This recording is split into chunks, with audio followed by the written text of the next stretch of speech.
who protected the Shroud of Turin for 2,000 years. The Secret Keepers revealed the greatest religious mystery of all time. It is old, fragile, scarred by fire and time, yet it holds the face of a man who suffered torture and death. A linen cloth over 14 feet long, bearing the faint but haunting image of a crucified man. But not just any man, some believe it is Jesus Christ himself. For over 6 centuries, the Shroud of Turin has stirred deep emotions and deeper questions. It has inspired devotion in millions and sparked fierce debate among historians and scientists. Is this truly the burial cloth that wrapped the body of Jesus of Nazareth? Or is it a masterfully executed medieval forgery designed to deceive, inspire? Or perhaps both? Even today, it remains one of the most analyzed, photographed, and controversial artifacts in human history. It exists in a strange space somewhere between sacred relic and scientific riddle. Despite all our advances, no one has been able to fully explain it. No one has been able to replicate it. And behind the artifact is another story, a story of how this mysterious linen has passed through the hands of kings, knights, nuns, and popes. A story of fire and survival, of secrecy and revelation, of skeptics and saints who kept this fragile relic safe for nearly 2,000 years. How did it survive war, theft, and time itself? What drove people to risk their lives to protect a simple cloth? This isn't just about a piece of fabric. This is about belief, about longing, about the power of symbols, and the hunger for something eternal. And perhaps it's about something more, a question that refuses to be buried. What if this cloth really did touch the body of the Son of God? Let's begin the journey. To understand the mystery of the Shroud, we have to begin where the story begins, not in a cathedral or a museum, but in a tomb. After the crucifixion, as Jesus hung lifeless on the cross, a man stepped forward. His name was Joseph of Arimathea, a wealthy member of the Jewish council who had secretly followed Jesus. He went to Pontius Pilate and asked for the body, and remarkably, Pilate agreed. Matthew 27:59 tells us Joseph took the body, wrapped it in a clean linen cloth, and placed it in his own new tomb that he had cut out of the rock. The Gospels don't give us much detail, but we do know this Jesus was buried quickly and with reverence. The Sabbath was approaching. There was no time for a full embalming, so Joseph, along with Nicodemus, brought myrrh, and aloes wrapped the body in linen and sealed the tomb. John's Gospel adds a striking note. Taking Jesus' body, the two of them wrapped it with the spices and strips of linen. This was in accordance with Jewish burial customs, John 19:40. And then, silence. The body lay in the tomb. The linen covered it. And on the third day, the tomb was empty. But what happened to the cloth? It's a curious thing. None of the Gospels tell us directly what became of the burial linens. Luke mentions that when Peter entered the empty tomb, he saw the strips of linen lying by themselves. Luke 24:12. John echoes that same image. The burial cloths were still there, but the body was gone. This detail may seem minor, but for believers, it raises a powerful possibility. Could the linens have been preserved? And if so, where did they go? Could it be that someone awestruck by the resurrection took them and hid them to protect them? Could that cloth have survived? And if it did, could it be the very same cloth now known as the Shroud of Turin?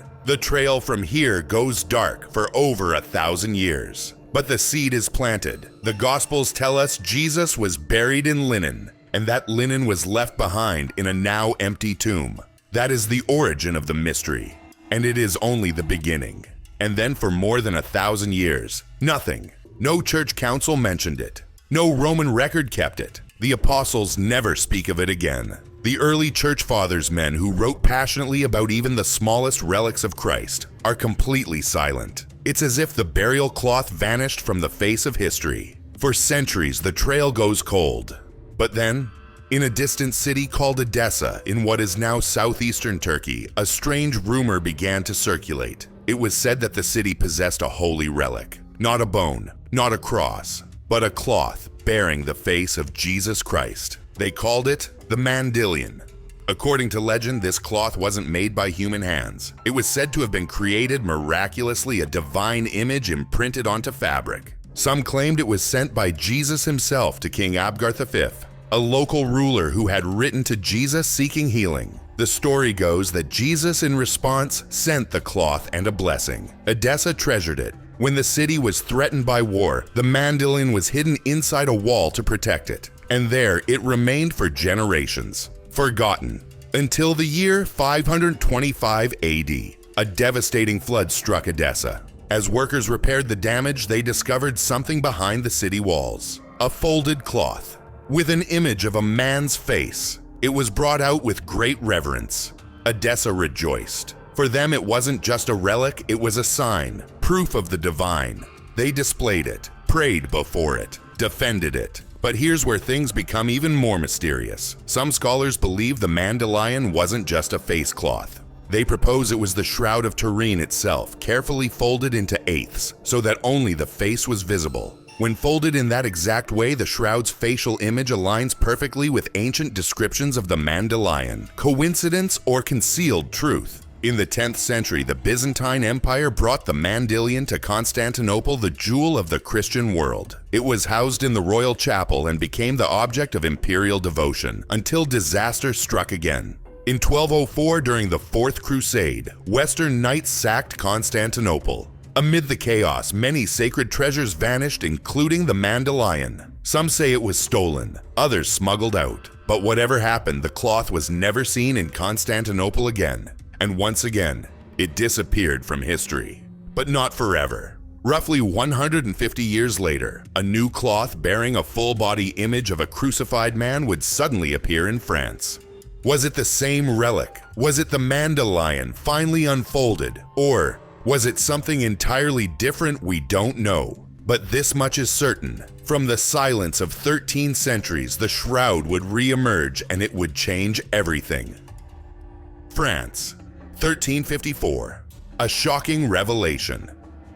The year was 1354. Europe was still trembling from the horrors of the Black Death. Millions had died. Faith was tested. Superstition and hope collided in equal measure. And then in a quiet corner of France, something extraordinary happened. In the tiny village of Liray, a knight named Geoffroy de Charny unveiled a relic.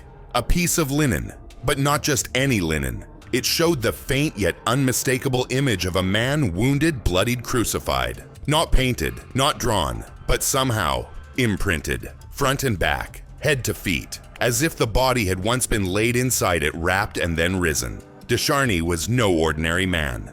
He was a respected nobleman, a devout Christian, and a trusted servant of the French crown. Why he had this relic or where it came from, he never explained. Some believe he brought it back from the Holy Land, passed down secretly among crusaders. Others think it had traveled silently through families tied to nobility and faith. When the shroud was displayed for public veneration, it drew massive crowds. Pilgrims wept, priests prayed. Ordinary men and women fell to their knees. But not everyone was convinced. The Bishop of Troyes, Henri de Poitiers, launched an investigation. He believed it was a fraud, a masterful artwork designed to manipulate the faithful. He even claimed to know the name of the artist, though he never produced any evidence. Still, his warnings could not silence the devotion. To the people, it felt real. The bloodstains matched the wounds of Christ described in Scripture. The crown of thorns, the pierced side, the nails through the wrists and feet, the scourge marks across the back. Even the shape of the body leaned Semitic Middle Eastern seemed oddly specific and hauntingly accurate. And there was something else. No paint, no brushstrokes, no pigment soaked into the fibers. Even by medieval standards, this was no ordinary work. The church hesitated. Some bishops denounced it. Others embraced it quietly. In Rome, the papacy remained cautious, neither declaring it authentic nor condemning it outright. The shroud, it seemed, would walk a line between faith and doubt from the very beginning. And then once again, it vanished. Not for centuries this time, but for a few decades. Hidden move perhaps to protect it, perhaps to wait for the right hands. But it was too late to erase it from history. The shroud had returned, and it would never truly disappear again. By the mid-15th century, the fate of the shroud took a new and decisive turn. In 1453, Marguerite de Charny, the last living descendant of Geoffroy de Charny, made a decision that would forever change the relic's destiny. She entrusted the shroud to one of the most powerful dynasties in Europe, the House of Savoy. The Savoys were more than noble blood. They were defenders of the Catholic faith. Their lineage stretched back centuries, marked by political influence, military might, and deep spiritual loyalty to Rome. For them, the shroud wasn't just a relic. It was a sacred inheritance, a divine responsibility. They moved it from the obscurity of Lorraine to the grandeur of their capital in Chambéry, nestled in the French Alps. There they built a private chapel to house the relic. They displayed it on special feast days. They prayed before it, and they guarded it, as one would guard a crown or a king. But in 1532, disaster struck. A fire broke out in the chapel. The flames devoured everything in their path. The silver reliquary that held the shroud melted, and drops of molten metal burned through the folded cloth. It should have been destroyed, but somehow it wasn't. When the flames died down and the relic was unwrapped, the image miraculously was still intact. Damaged, yes, but preserved. The holes remained as scars, charred and blackened, but they did not touch the face. They did not erase the wounds. They did not steal the mystery. In an act of humble devotion, the Poor Clare nuns repaired the shroud by hand. They sewed linen patches over the burned sections. They reinforced the edges. Their needlework, delicate, reverent, became part of the shroud's history. A testimony not only to its survival, but to the women who believed it deserved to live on. The House of Savoy continued to display it for centuries to come. Kings knelt before it. Knights pledged their oaths beside it. Ordinary pilgrims climbed mountains to see it. It no longer belonged to a single village. It had become a symbol of devotion and national identity, a sacred legacy wrapped in linen and fire. And the journey was far from over. Soon the shroud would find its final resting place, one that would give it a name, a city, and a global stage, Turin. The year was 1578. A respected figure in the Catholic Church, St. Charles Borromeo, Archbishop of Milan, made a solemn vow. If God would spare his city from the plague, he would make a pilgrimage on foot to venerate the Holy Shroud in Chambéry. His prayer was answered. The plague receded, but the journey across the Alps was perilous. Harsh terrain, weeks of travel, a frail body already worn by fasting and penance. So the Duke of Savoy made a profound gesture. He moved the shroud to Turin. A gesture of compassion and strategy. It was closer, safer, more fitting for what the shroud was becoming, a sacred icon at the heart of Catholic devotion. From that moment on, Turin became its permanent home. In 1694, the House of Savoy commissioned a royal chapel, the Chapel of the Holy Shroud, designed by the genius architect Guarini. There the cloth would rest in majesty, enclosed in silver and stone, crowned by a dome that reached toward heaven. Turin embraced the relic with reverence. It wasn't just a piece of cloth anymore. It was a mirror of Christ's passion, a reflection of the gospel in linen threads. And the world began to notice. During jubilees and holy years, the shroud was brought out from its reliquary and unfurled before massive crowds. Tens of thousands, then hundreds of thousands, came to witness. They didn't just look, they wept. They confessed they believed. Artists painted its image. Poets wrote of its silence. And pilgrims, poor and powerful alike, stood before it in awe. In time, the shroud and Turin became inseparable. To speak of one was to think of the other. It defined the city, and in many ways it transcended it. For centuries, the shroud remained hidden from science, protected by custom and reverence. But that would soon change. Because in the modern world, even faith must face the lens of inquiry. And the shroud, so long a mystery wrapped in reverence, was about to enter the realm of laboratories, carbon dating, and global controversy. For centuries, the shroud remained under the protection of the House of Savoy. Through war, revolution, and the rise and fall of empires, they guarded it with a sense of sacred duty. But dynasties do not last forever. In 1983, the last reigning monarch of the House of Savoy, King Umberto II, lay dying in exile. A man without a crown, a king without a kingdom. But still, he held something more valuable than any throne: custody of the Shroud of Turin. With no sons to inherit the power he once held, Umberto made a decision that would echo through church history. In his final will and testament, he bequeathed the shroud to the Pope, entrusting its future not to bloodlines, but to the faith itself. The Holy See, the Vatican, accepted the gift. For the first time in centuries, the shroud no longer belonged to nobility. It belonged to the universal church. Since that moment, the shroud has been under the stewardship of the Roman Catholic Church, overseen with reverence, caution, and care. Today it rests behind shatterproof glass in a climate-controlled case inside the Cathedral of St. John the Baptist in Turin. The air is purified, the light is dim, the temperature carefully controlled. The linen is rarely exposed to the public, but when it is, the moment becomes history. In 1998, under the direction of Pope John Paul II, the shroud was shown again. Millions came. They waited in silence. They gazed, some in faith, some in doubt, but all were moved. And Pope John Paul II, who had known the pain of war and the hunger of a wounded world, stood before the relic and whispered words that have never been forgotten. The shroud is a mirror of the gospel.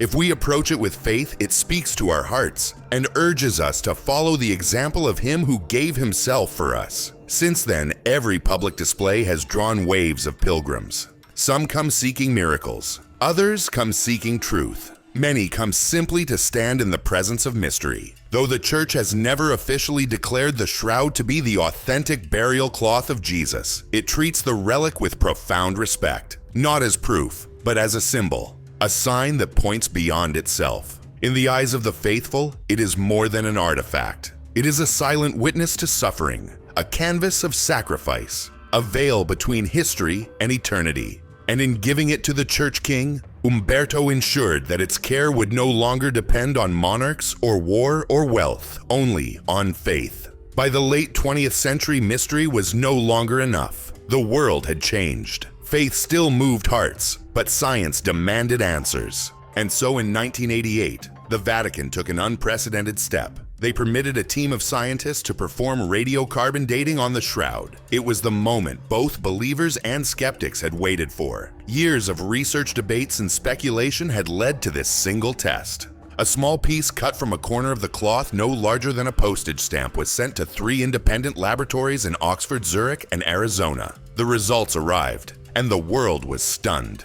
The carbon tests dated the shroud between 1260 and 1390 AD. Headlines screamed, "The shroud is a fake." Critics celebrated. For many, it was case closed. But the story, like the shroud itself, refused to lie flat. Immediately, questions began to surface. Why was the sample taken from a corner, a section known to have been damaged and repaired after the 1532 fire? Could newer threads woven in by nuns centuries later have skewed the results? Some scientists argued that the sample was not representative of the original linen. Others pointed to the inconsistencies in the weave, the presence of dye, and possible contamination from centuries of handling and exposure. In the years that followed, new technologies uncovered more mysteries. No pigments, no dyes, no brushstrokes, meaning the image was not painted. The image sits only on the topmost fibers, just a few microns deep. It doesn't penetrate the cloth. Under ultraviolet light and 3D mapping, the image behaves like a photographic negative long before photography even existed. Even modern artists and physicists have failed to recreate it using any known medieval technique. Some propose that the image was formed by a burst of radiant energy, a sudden intense flash from within the body. A moment of transformation, a resurrection.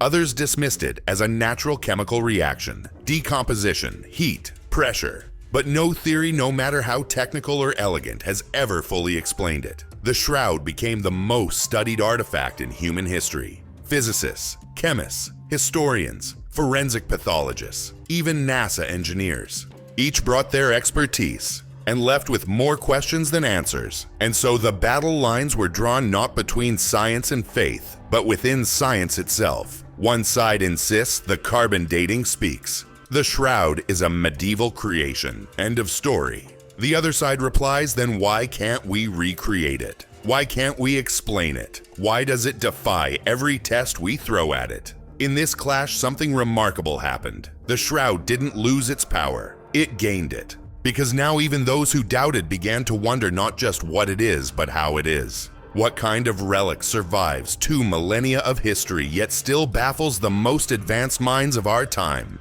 Maybe it's not about proving or disproving. Maybe it's about listening to what it says, to what it shows, to what it refuses to let us ignore. At some point, the question shifts. It no longer matters whether the shroud is medieval or ancient, whether carbon dating is right or flawed, whether it was made by divine light or human hands. Because standing before the shroud, whether in person or in photograph, you feel something.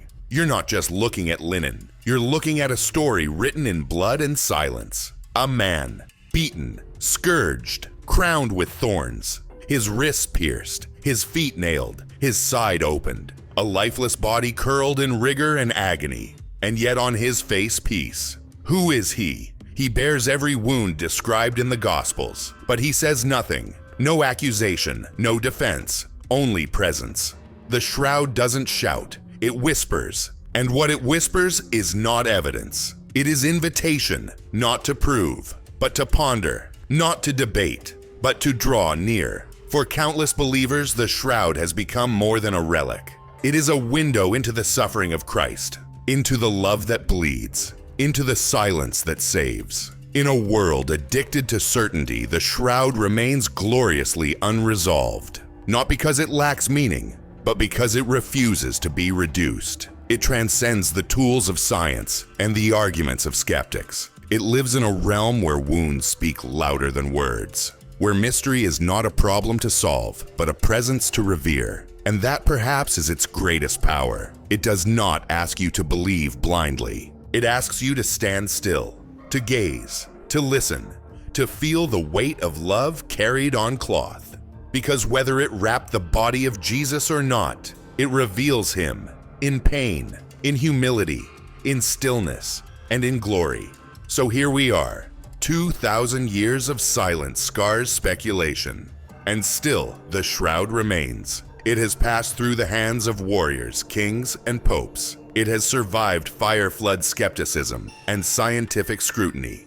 It has been folded, carried hidden, displayed, tested, doubted, venerated, and yet it has never been dismissed because it refuses to let us go. Maybe that's the point. Maybe the shroud wasn't meant to answer every question. Maybe it was meant to awaken better ones. Who is this man? Why did he suffer? What does his image, wounded, silent, undistorted by time, ask of me? We live in a world that craves proof, logic, hard data. But the deepest truths, the ones that truly shape us, don't always come wrapped in certainty. They come wrapped in love, in mystery, in sacrifice. Whether the shroud is the actual burial cloth of Jesus Christ or not, it still carries a weight that facts alone cannot bear. It speaks, softly but persistently. It says, look, not with your eyes, but with your heart. So now it's your turn. What do you believe? Do you see an ancient forgery or a sacred echo of the crucified Christ? Do you see cloth or the face of love? We invite you to share your thoughts, your doubts, your faith, your wonder, your questions. Because this is not just a story about a relic, it's a story about all of us. Our need for meaning, our longing for hope, our pursuit of something, someone greater than ourselves. The mystery of the shroud isn't over. In fact, it's only just beginning.